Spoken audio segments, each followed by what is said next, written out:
우리 보기가 지켜준 거야. 42년 동안. 그리고 내 건강도, 이 집도. 할머니 혼자 사는 낡은 한옥마당에 주황 고양이 한 마리가 찾아왔다. 이름도 없이 야하고 불렀던 그 고양이가 42년 동안 사라졌던 집안 유언장을 찾아냈다. 가족은 집을 팔라고 압박하고 이웃은 고양이 때문에 민원을 넣고 할머니는 평생 억울함을 삼키며 버텼는데 고양이 보기에 골골송 한 번에 모든 게 뒤바뀌기 시작했다. 마루 밑에서 나온 건 정말 유언장일까? 아니면 42년 동안 기다려온 진짜 기적일까? 이 이야기 지금부터 시작합니다. 한번 보면 절대 멈출 수 없습니다. 아참, 그리고 어르신들 건강에 유용한 고양이 정보가 영상 설명란에 있습니다. 꼭 한번 확인해 보세요. 혹시 구독과 좋아요 누르셨나요? 여러분의 관심이 저에겐 큰 힘이 됩니다. 시린 바람이 목덜미를 파고드는 늦가을 아침이었다. 강순옥은 마당에 쭈그려 앉아 낙엽을 쓸고 있었다. 빗자루질 한 번에 손목이 시큰거렸지만 멈출 수가 없었다. 낙엽이 쌓인 마당은 왠지 마음까지 흐트러진 것 같아서 견딜 수가 없는 성미였다. 그때였다. 담벼락 밑에서 소리가 났다. 바스락 바스락. 순옥은 빗자루를 멈추고 고개를 돌렸다. 낡은 회색 담장 아래 주황빛 얼룩고양이 한 마리가 웅크리고 앉아 있었다. 배가 홀쭉하게 꺼진 게 눈에 띄었다. 귀끝이 살짝 찢겨 있었고 털에는 흙이 군데군데 묻어 있었다. 순옥은 인상을 확 찌푸렸다. 어디서 또 들어왔어? 이 요물이. 빗자루를 탁 소리나게 땅에 짚으며 한 걸음 다가갔다. 고양이는 도망갈 기색도 없이 순옥을 빤히 쳐다봤다. 노란 눈동자가 아침 햇살에 반짝였다. 저리가 여긴 내 자리 없어. 순옥이 발을 굴렀다. 그러자 고양이는 그제야 천천히 일어나 다리를 약간 절며 담장 쪽으로 물러났다. 완전히 가버리진 않았다. 그냥 조금 멀어졌을 뿐이었다. 순옥은 코를 훌쩍이며 다시 빗자루를 들었다. 재수도 없지. 사실 이 동네에 길고양이가 드나든 게 하루 이틀 일이 아니었다. 문제는 앞집 이순자 할머니였다. 이순자는 고양이 밥 주는 동네 사람들 때문에 고양이들이 몰려든다며 담장마다 쑥을 태우고 시비를 벌이는 사람이었다. 그 불똥이 순옥에게도 한두 번 튄 게 아니었다. 저 집 고양이 또 왔네. 아니 저번에도 우리 집 앞에서 새끼 낳았잖아요. 강 여사, 당신도 조심해요. 귓가에 이순자의 목소리가 맴돌았다. 순옥은 입술을 꾹 다물었다. 고양이가 싫은 게 아니라 이웃과 얽히는 게 귀찮았다. 평생 종가집 살림을 도맡아 하면서 남들 눈치 보는데 진저리가 났으니 이제 와서 고양이 한 마리 때문에 또 구설수에 오르고 싶지 않았다. 낙엽을 다 쓸고 부엌으로 들어가려는데 뒤에서 또 소리가 들렸다. 야옹. 크지 않았다. 오히려 힘이 없어서 바람 소리에 묻혀버릴 것 같은 울음이었다. 순옥은 발걸음을 멈췄다. 돌아보지 않으려 했다. 정말이지 돌아보지 않으려 했다. 그런데 발이 말을 안 들었다. 고양이는 아까 그 자리에 그대로 있었다. 이번엔 조금 더 가까이 다가와 있었다. 그리고 순옥을 보며 다시 울었다. 야옹. 순옥은 아무 말도 하지 않았다. 다만 부엌으로 들어가서 어제 저녁 먹다 남긴 생선살을 조금 발라냈다. 뚜껑 없는 낡은 그릇에 담아 마당 한 귀퉁이에 내려놓았다. 딱 오늘 하루야. 혼잣말이었다. 아무도 듣지 않는 말이었다. 고양이는 조심조심 다가와 그릇에 코를 댔다. 순옥은 그 모습을 보지 않으려는 듯 서둘러 부엌문을 닫았다. 그런데 이상하게도 닫힌 문 안쪽에서 순옥은 한동안 그 자리에 서 있었다. 등 너머로 고양이가 밥을 먹는 소리가 작게 들려왔다. 사각사각. 조용하고 조심스러운 소리. 순옥의 손이 문고리 위에 얹혀 있었다. 굳어 있었다. 마치 아주 오래전 어떤 것을 기다리던 손처럼. 사흘이 지났다. 딱 오늘 하루라고 했던 말은 어느 순간 흐지부지 사라져 있었다. 그릇에 밥이 담기는 건 이제 아침 일과가 되어 있었고 순옥 자신도 그게 언제부터였는지 가물가물했다. 고양이는 이름이 없었다. 순옥이 일부러 짓지 않았다. 이름을 지어줬다가는 정이 들 것 같아서였다.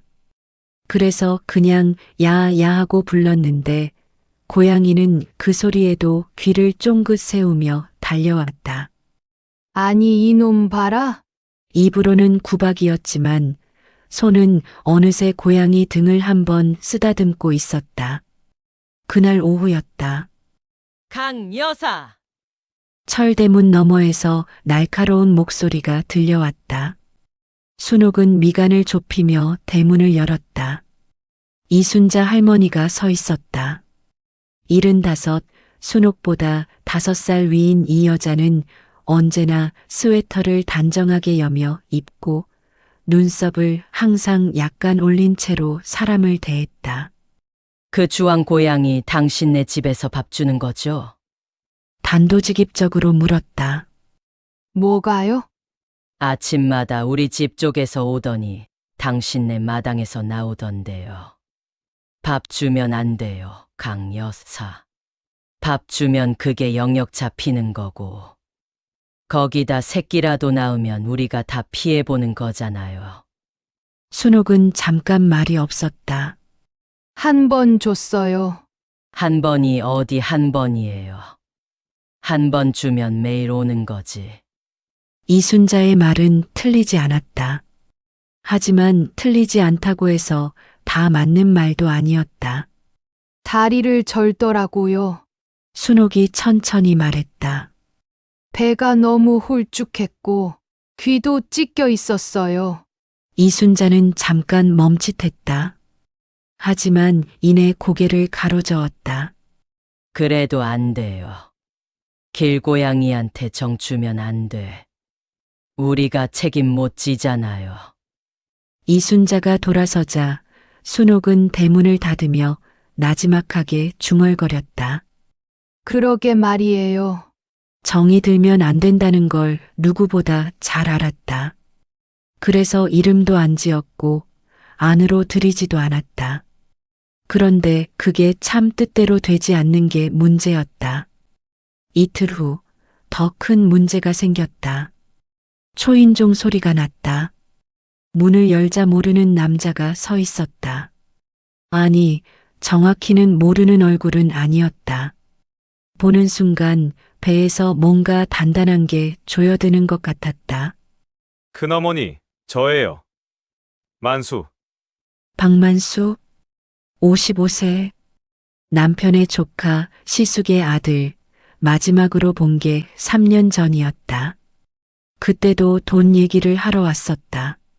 남자의 얼굴에는 웃음이 걸려 있었다.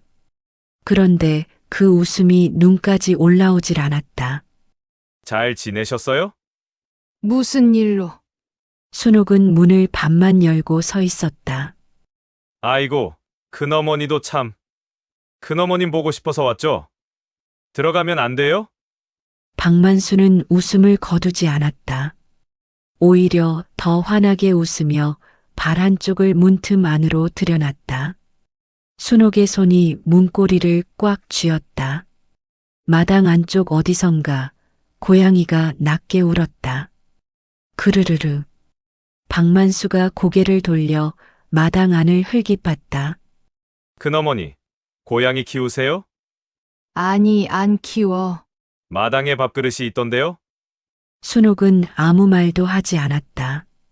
그리고 잠시 후 천천히 문을 열었다. 더 막아봤자 더 이상한 사람이 될 뿐이었다. 만수가 마루에 앉았다. 차를 내오는 동안에도 눈이 집 안 구석구석을 훑고 있었다. 순옥은 그 시선을 등 뒤로 느끼며 손이 조금 떨렸다. 사업은 어떻게 됐니? 먼저 물었다. 선재가 나을 것 같았다. 만수의 표정이 잠깐 굳었다가 다시 풀렸다. 그게 좀 어렵게 됐어요. 그래서 사실 드릴 말씀이 있어서 온 거예요. 무슨 말? 이 집이요. 찻잔을 내려놓는 소리가 유난히 크게 들렸다. 이 집이 큰어머니 혼자 감당하기엔 너무 크잖아요. 동네도 재개발 얘기 나오고 있고, 제가 좀 알아봤는데, 지금 팔면 꽤 받을 수 있대요. 큰어머니도 편한 데 가시고, 저도 좀 숨통이 트이고. 나가거라. 순옥은 짧게 잘랐다. 큰어머님, 나가라고. 마루에 앉아있던 만수가 천천히 일어섰다. 웃음은 여전히 얼굴에 붙어 있었지만 눈빛이 달라져 있었다. 생각해보세요. 큰어머님 혼자 버티는 거 한계가 있잖아요. 도와드리려는 거예요, 저도. 그가 대문을 나서며 돌아봤다. 근데 그 유원장 말이에요. 아버지가 그러던데, 할아버지 유원장이 있다고 했거든요. 큰어머님 알아요? 발걸음이 멎었다. 그게 어디 있는지 큰어머니가 알 것 같아서요. 대문이 닫혔다. 순옥은 그 자리에 서서 오래도록 움직이지 못했다.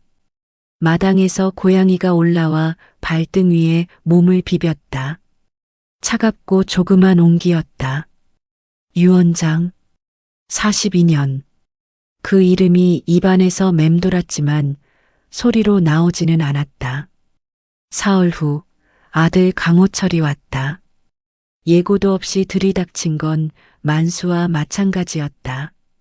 다른 점이 있다면 호철은 대문을 두드리는 손에 망설임이 있었다. 한 번 두드리고 잠깐 멈췄다가 다시 두드렸다. 순옥은 그 소리만 듣고도 아들인 걸 알았다. 왔어? 네. 밥은 드셨어요? 마루에 마주 앉았다. 어색했다. 모자지간이 어색하다는 게 이상한 것 같지만 사실 오래된 일이었다. 호철이 장가를 가고 아이들이 생기고 순옥이 혼자 이 집을 지키게 되면서부터 그랬다. 만수 왔다 갔었다. 순옥이 먼저 꺼냈다. 호철의 손가락이 찻잔 위에서 잠깐 굳었다. 알아요. 내가 보냈어? 아니요. 잠깐 침묵이 흘렀다. 엄마 근데 만수 말이 완전히 틀린 말은 아니잖아요. 호철아. 재개발 얘기 나온 거 사실이고 이 집 오래됐고 엄마 혼자 이거 다 감당하시기. 나 혼자 잘하고 있어.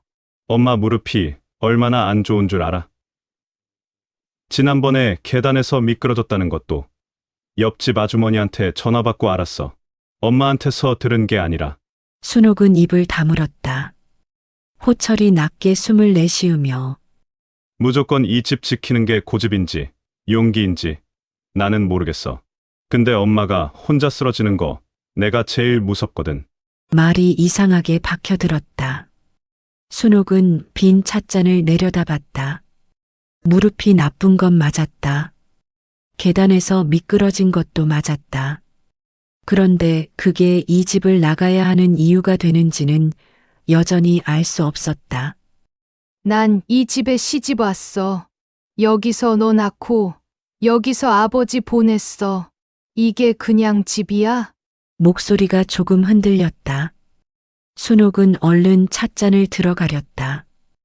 호철도 더 말하지 않았다. 아들은 어머니가 어떤 사람인지 누구보다 잘 알았다. 설득으로 되는 사람이 아니었다. 한참 뒤 호철이 일어서며 말했다. 고양이는 언제부터? 마당에서 고양이가 낮은 햇살 속에 눈을 가늘게 뜨고 앉아 있었다. 모르겠다. 그냥 왔어. 키울 거예요? 아니야. 밥그릇 있던데. 그냥 먹고 가는 거야. 키우는 거 아니야. 호철은 말없이 고양이를 잠깐 바라봤다. 그러다 조용히 웃었다. 오랜만에 보는 얼굴 근육이었다. 엄마 닮았네. 고집스럽게 생겼어. 순옥은 콧방귀를 뀌었다. 대문이 닫힌 후 순옥은 마당으로 나갔다. 고양이가 다가왔다. 발에 몸을 비비며 그르르르 낮은 소리를 냈다. 처음 듣는 소리였다. 아니, 이게 무슨 소리야. 순옥은 쭈그려 앉아 고양이를 들여다봤다. 가슴 쪽에 손을 대보니 온기와 함께 진동이 느껴졌다. 작고 규칙적인 떨림. 그르르르르르. 처음에는 이 요물이 이상한 소리를 낸다 생각했다. 그런데 이상하게도 왜 이렇게 편안한지. 다음날 순옥은 동네 동물병원 앞을 지나다가 발걸음을 멈췄다. 쇼윈도에 안내문이 붙어 있었다. 고양이의 골골송 혹은 그루밍 소리는 20에서 140헤르츠의 진동을 만들어냅니다. 이 진동은 심혈관 건강, 뼈 회복, 스트레스 감소에 도움이 된다는 연구 결과가 있습니다. 순옥은 안경을 고쳤으며 다시 읽었다.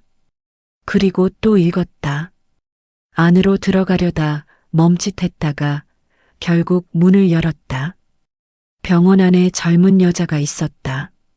흰 가운을 입고 뭔가를 적고 있다가 고개를 들었다. 어서 오세요. 어떻게 오셨어요? 저기 붙은 거. 골골송 그게 맞는 말이에요?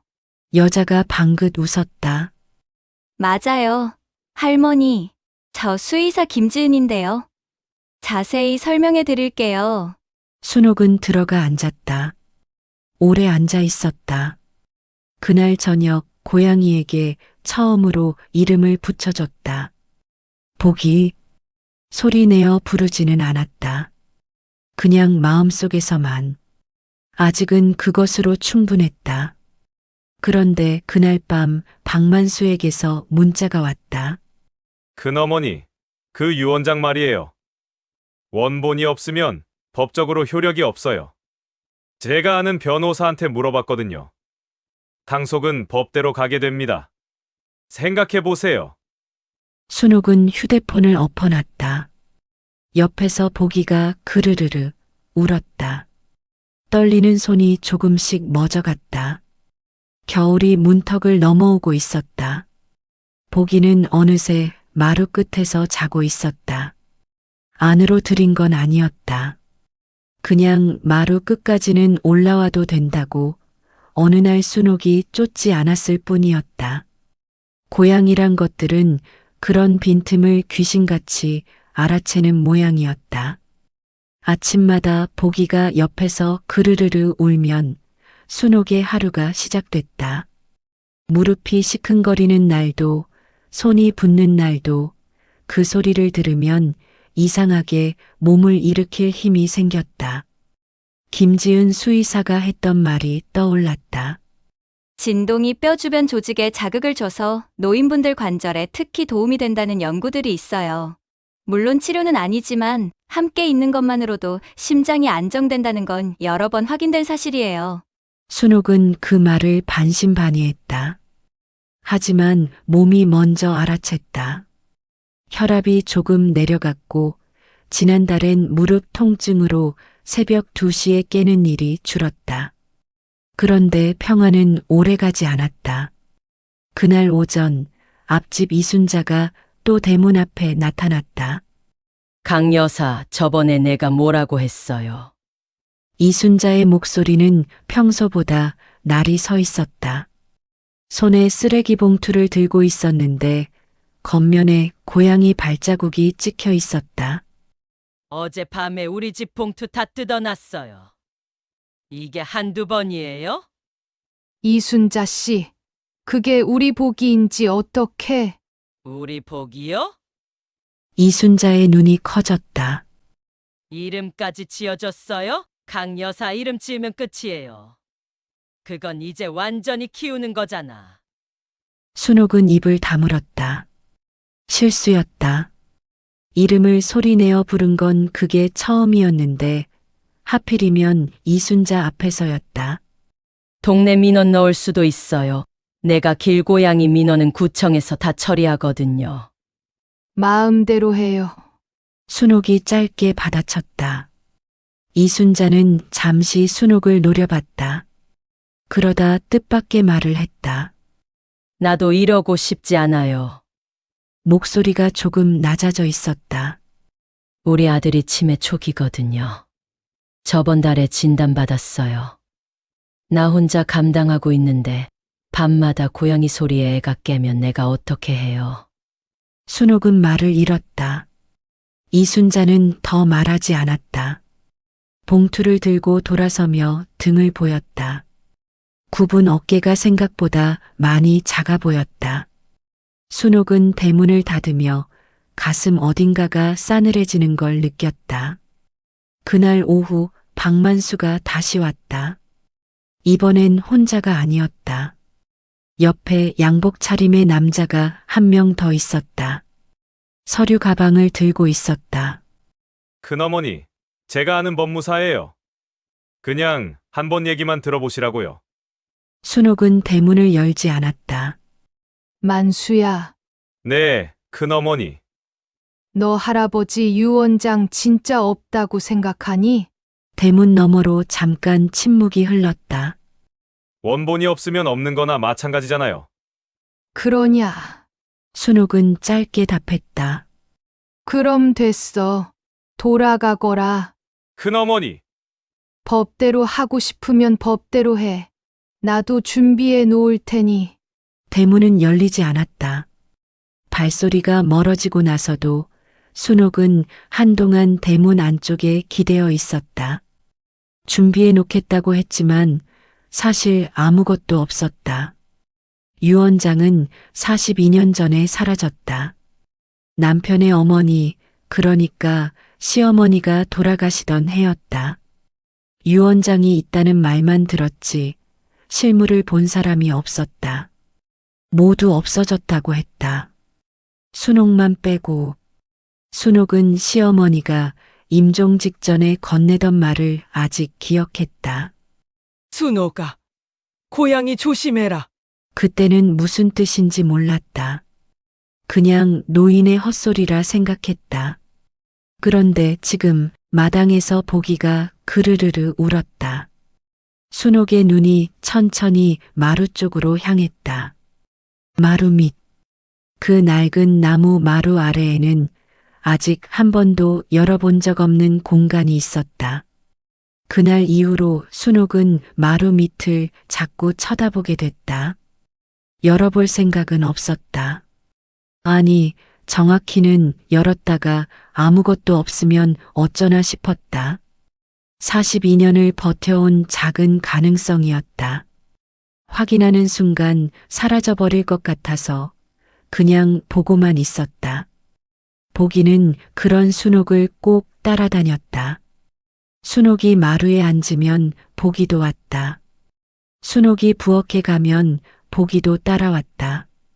밥상 옆에 앉아서 숟가락 소리에 귀를 기울이는 게 꼭 어릴 적 키우던 게 같았다. 넌 개냐? 고양이냐? 보기는 대답 대신 앞발로 순옥의 무릎을 탁 쳤다. 아이고, 이놈. 피식 웃음이 나왔다.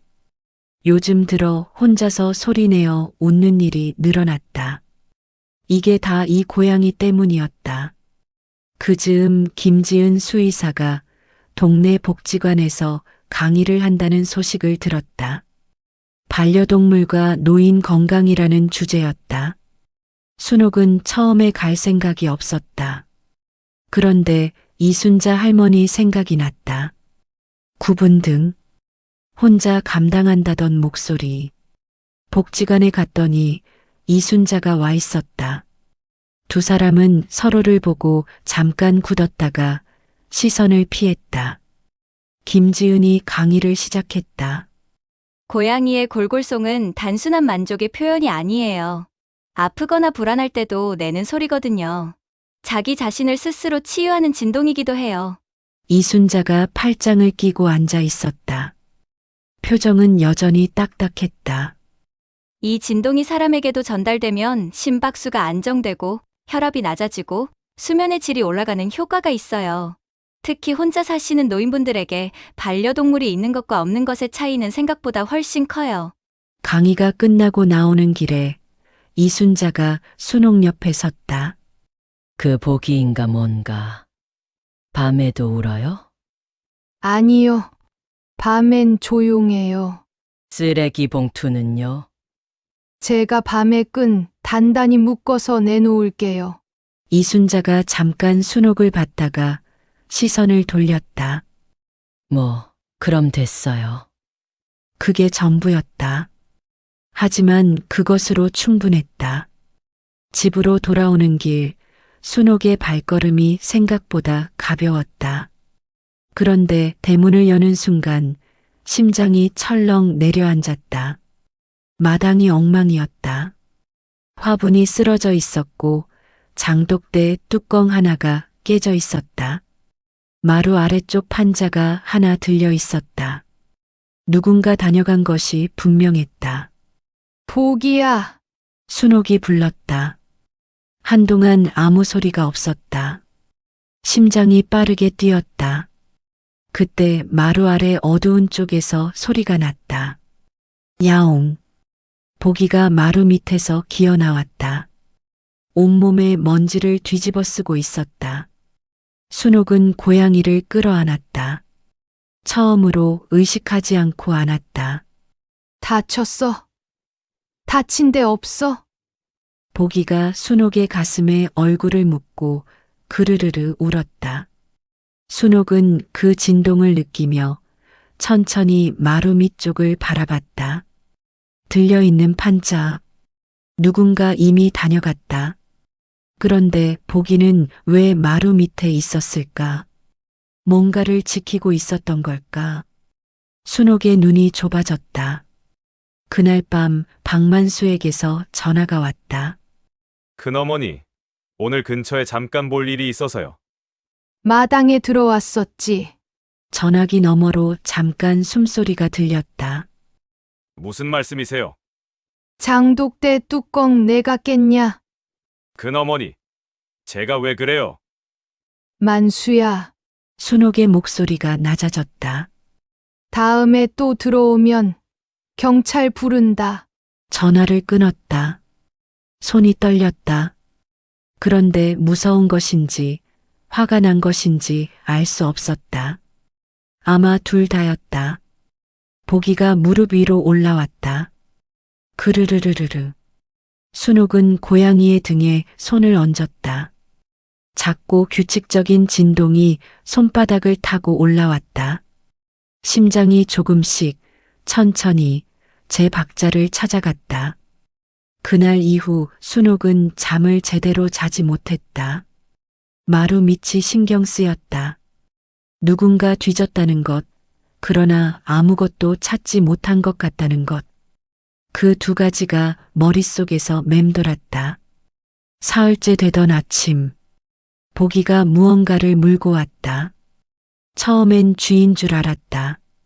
순옥이 소스라치게 놀라 뒤로 물러섰는데 자세히 보니 쥐가 아니었다.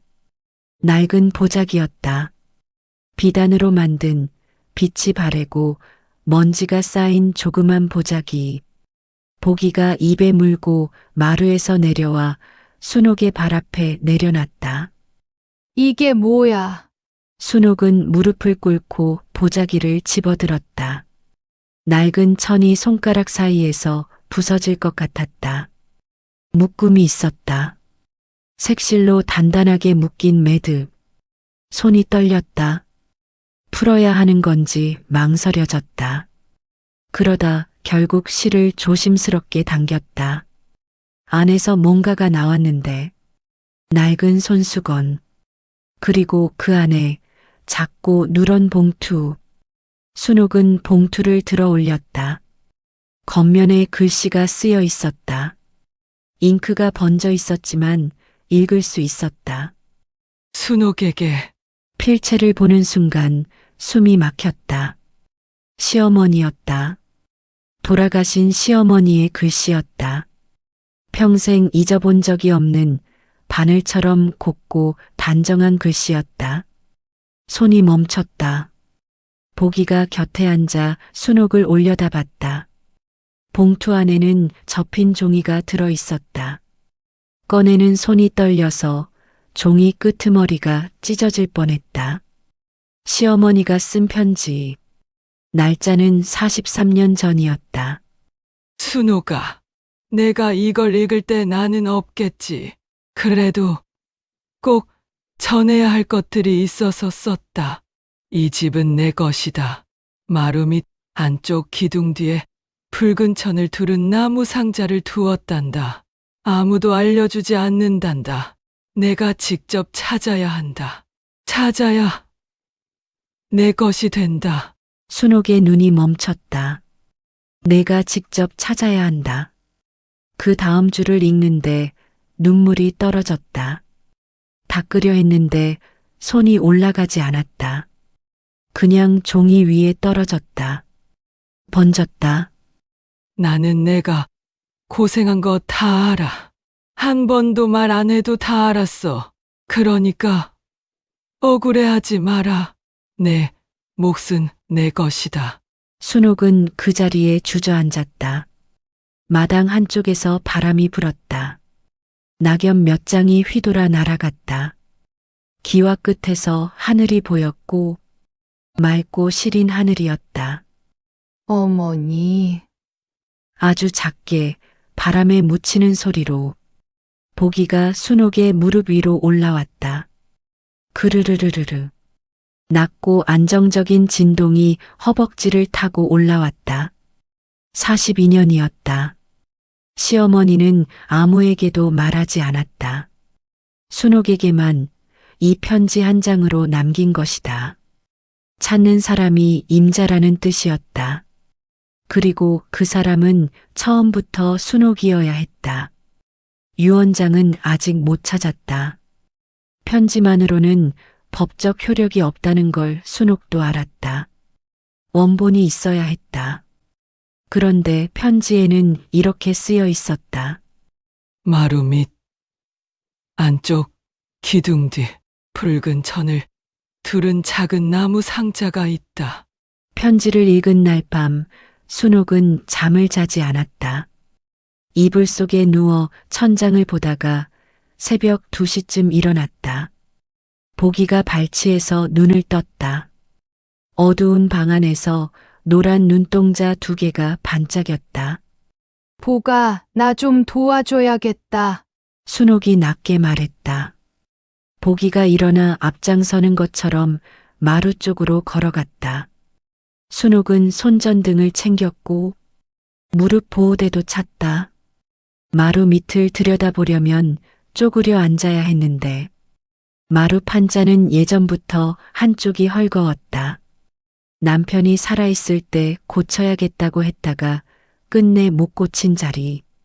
순옥은 손가락을 넣어 판자를 들어 올렸고 삐걱 하는 소리가 고요한 새벽에 크게 울렸다. 손전등을 들이밀었다. 마루 밑은 생각보다 깊었다. 흙바닥이었고 거미줄이 쳐 있었고 오래된 먼지 냄새가 올라왔다.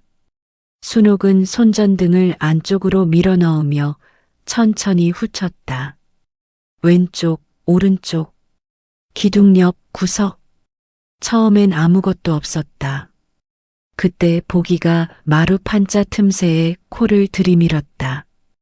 킁킁, 킁킁. 평소와 다른 소리. 뭔가를 집요하게 쫓는 냄새 맡는 소리였다.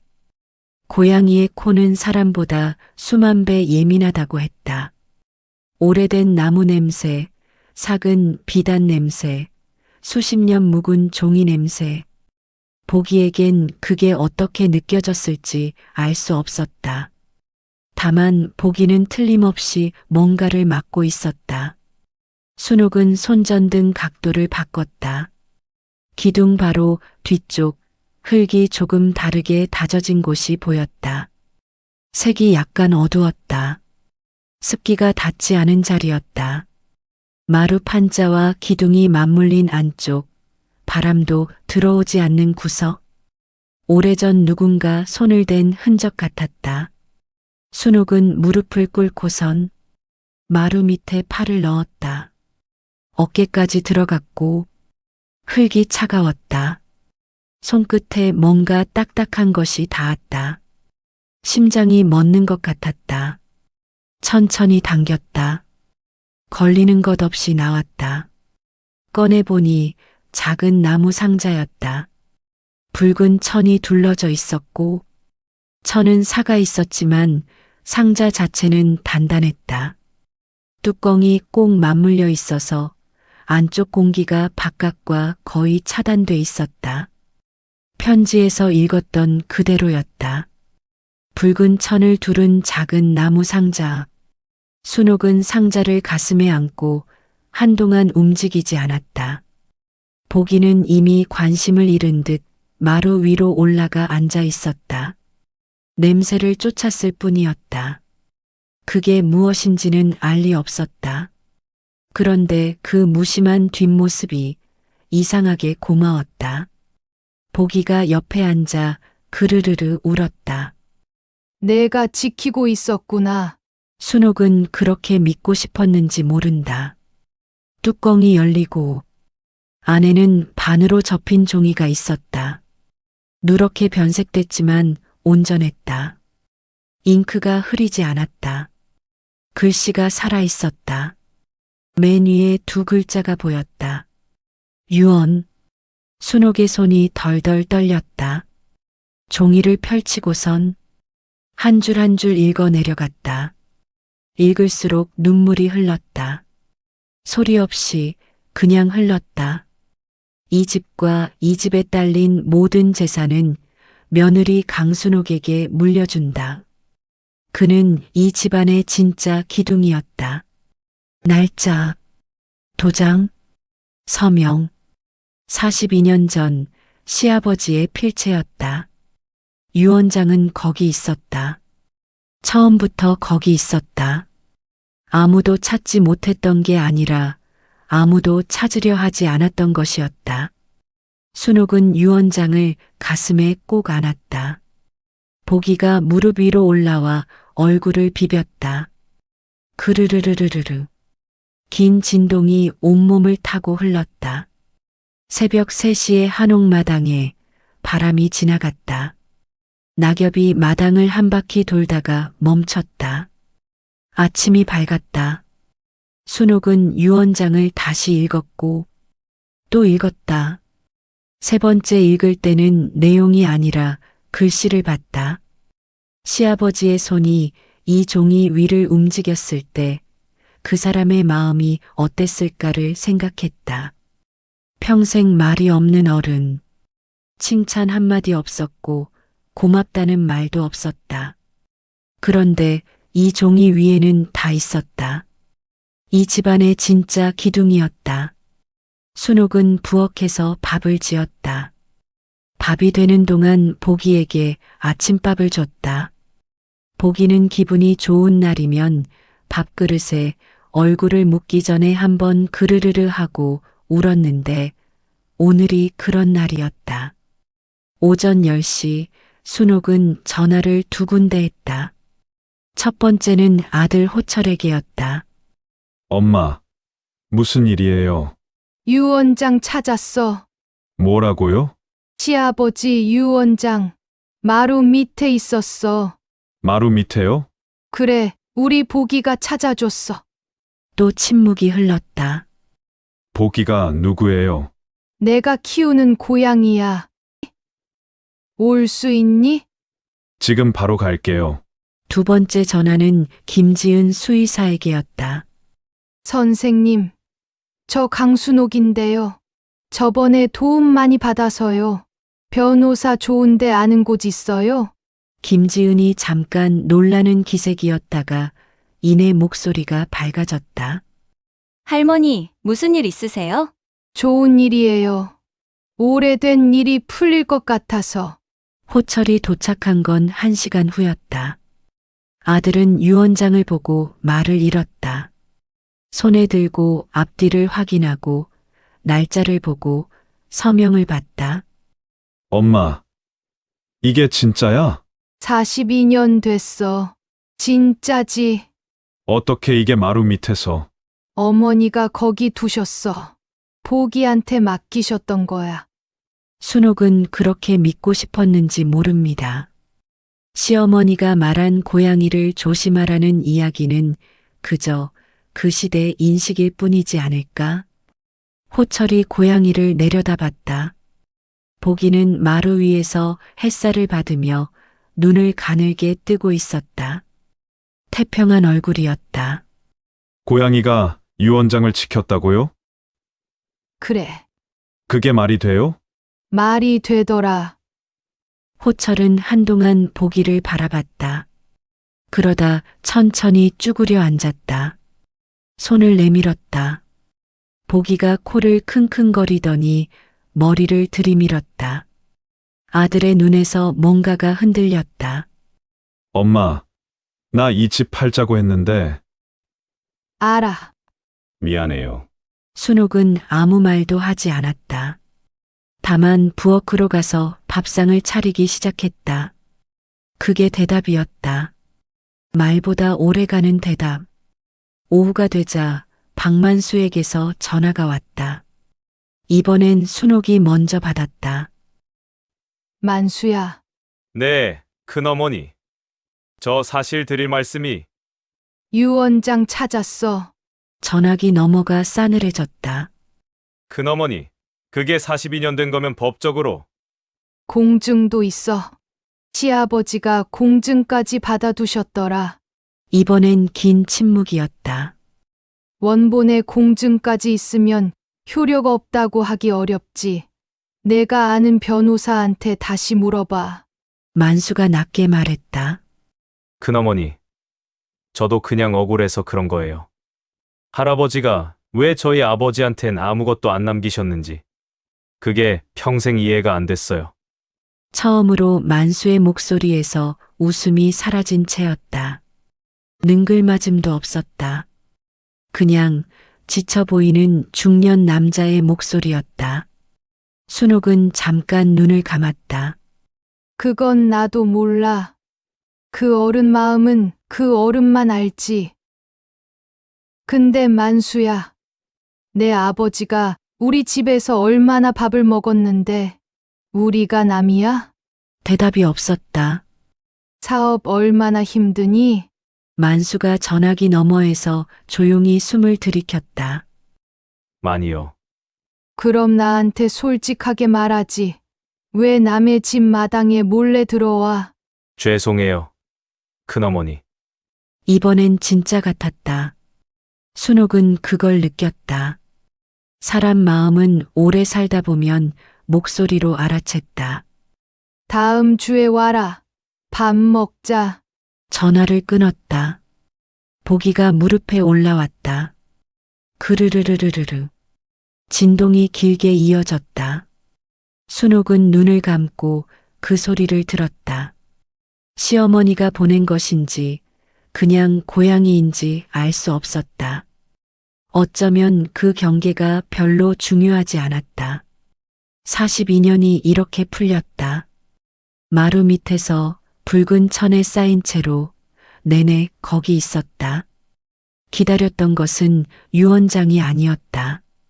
이 집을 진짜로 지키려는 사람을 기다렸던 것인지도 몰랐다. 그리고 그 사람은 처음부터 순옥이었다. 약속한 다음 주가 됐다. 박만수가 대문 앞에 섰을 때 이번엔 혼자였다. 법무사도 없었고 서류 가방도 없었다. 점퍼 주머니에 손을 찌른 채 초인종을 눌렀다. 예전처럼 능글맞은 웃음을 걸치지도 않았다.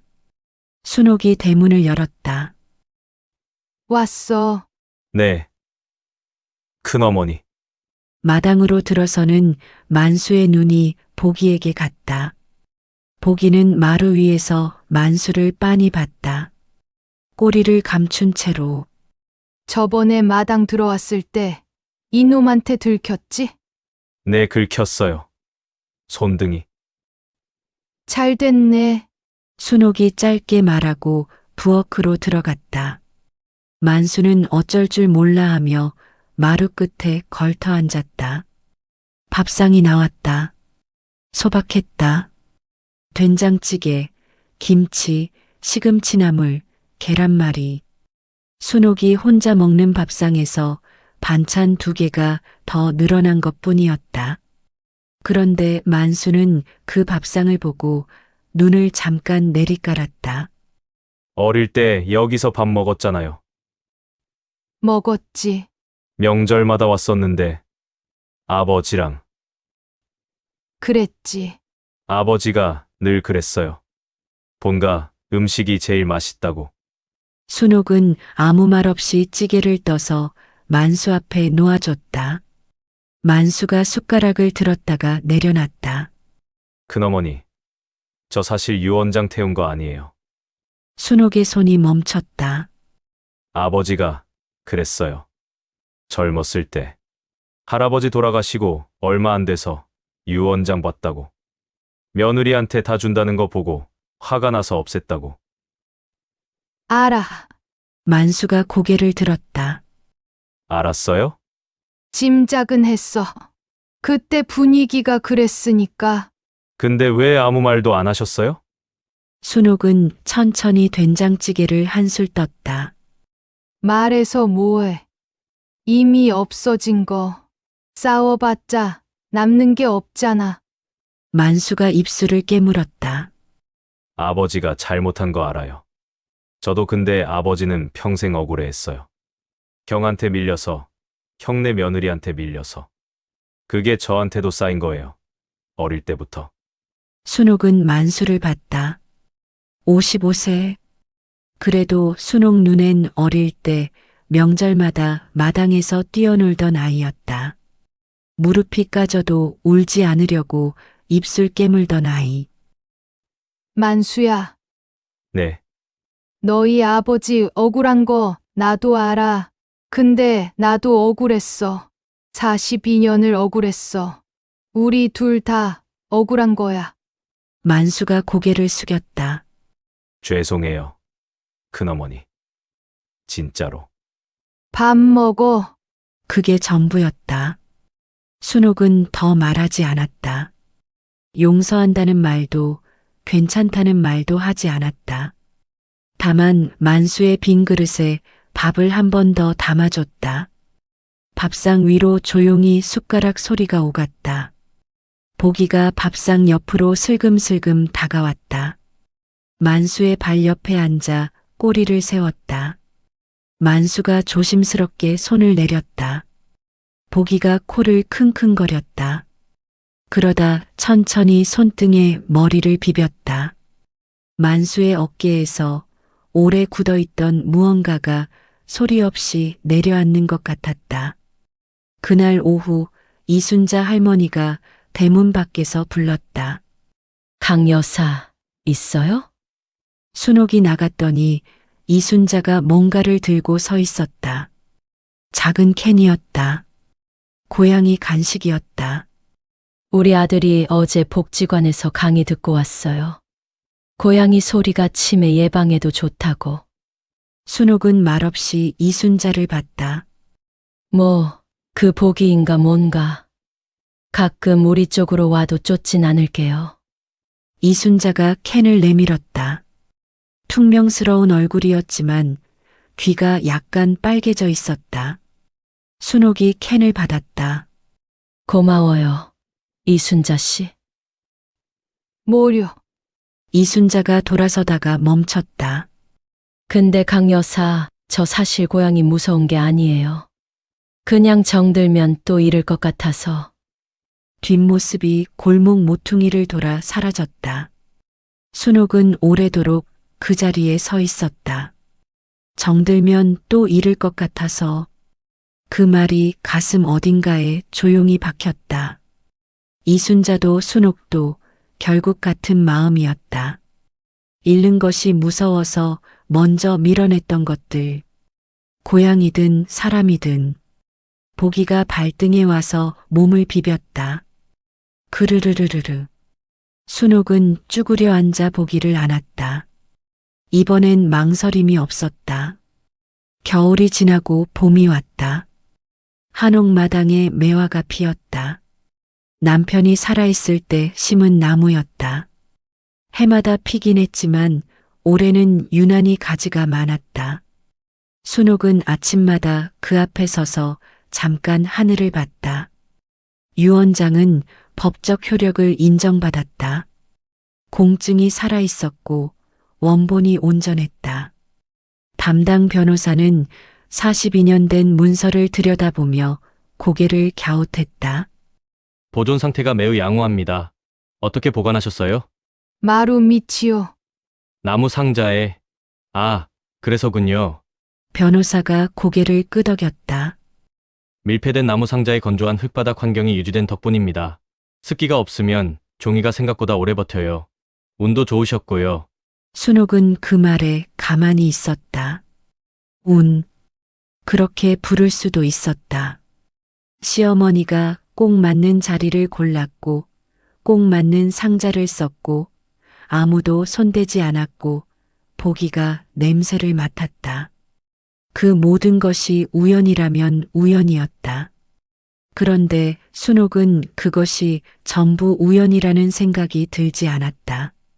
등기는 순옥 명의로 깔끔하게 정리됐다. 호철은 그날 저녁 전화를 해서 한동안 말을 못했다. 순옥이 먼저 말했다. 울지 마. 안 울어요. 코 훌쩍이잖아. 감기예요. 그래, 감기. 모자가 웃었다. 오랜만에 아무 이유 없이 웃었다. 박만수는 한 달에 한 번씩 왔다. 밥을 먹고 갔다. 처음엔 어색했고 두 번째도 어색했다. 그런데 세 번째부터는 오자마자 보기를 먼저 찾았다. 보기는 이제 만수가 오면 현관까지 나갔다. 동물이란 사람보다 먼저 마음을 알아채는 것 같았다. 김지은 수의사가 봄맞이 건강검진을 권해서 보기를 데리고 병원을 찾았다. 할머니, 복이 완전히 건강해요. 나이보다 훨씬 좋은 상태예요. 나도 그래요. 김지은이 웃었다. 혈압은요? 정상이래. 지난달에 내과 갔더니 무릎은요? 아직 시큰거리지. 근데 새벽에 안 깨. 복이 덕분인지 뭔지. 덕분 맞아요. 김지은이 보기의 머리를 쓰다듬으며 말했다. 근데 할머니, 복이 이름 왜 복이에요? 순옥은 잠깐 생각했다. 처음엔 그냥 복 받으라고 지었는데 지금은요? 지금은 얘가 복이야. 내가 받은 복. 김지은이 눈을 가늘게 뜨며 웃었다. 순옥도 웃었다. 집으로 돌아오는 길이었다. 보기를 이동장에 넣고 걷는데 골목 어귀에서 이순자와 마주쳤다. 이순자 옆에 아들이 있었다. 60을 바라보는 얼굴에 어딘가 어린아이 같은 눈빛을 가진 남자였다. 이순자의 아들이 이동장 안에 보기를 보더니 환하게 웃었다. 야옹이다. 맞아요. 야옹이야. 이순자가 아들 어깨에 손을 얹으며 말했다. 목소리가 한없이 부드러웠다. 강의에서 들었다는 말이 사실이었는지 이순자가 요즘 복지관 고양이 봉사에 나간다는 소문이 동네에 돌았다. 사람은 변하지 않는다고들 했다. 그런데 순옥이 보기엔 사람은 계속 변했다. 다만 천천히 변할 뿐이었다. 봄 저녁 한옥 마당에 앉았다. 매화 향이 은은하게 퍼져 있었다. 보기가 무릎 위에 올라와 눈을 감았다. 그르르르르르. 낮고 깊은 진동이 허벅지에서 배로 가슴까지 올라왔다. 순옥은 눈을 감았다. 시어머니 목소리가 들리는 것 같았다.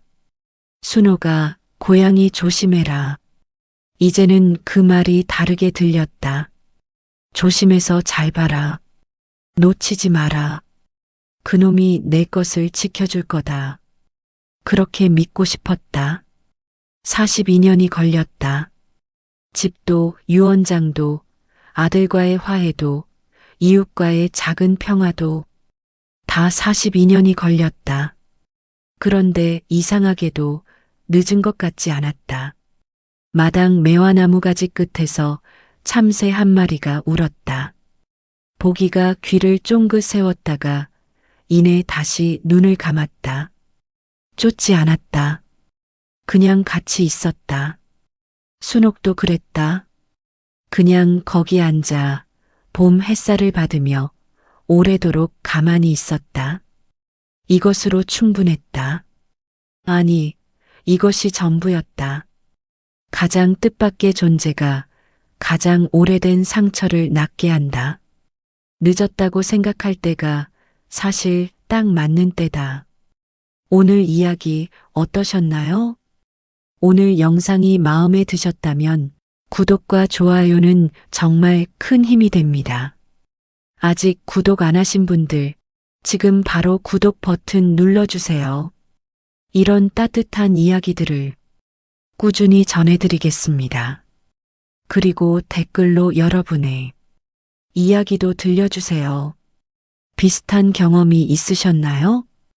혹은 오늘 이야기를 보고 떠오른 사람이 있으신가요?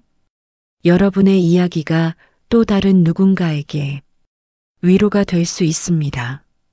오늘도 끝까지 함께 해주셔서 진심으로 감사드립니다. 다음 영상에서 또 만나요.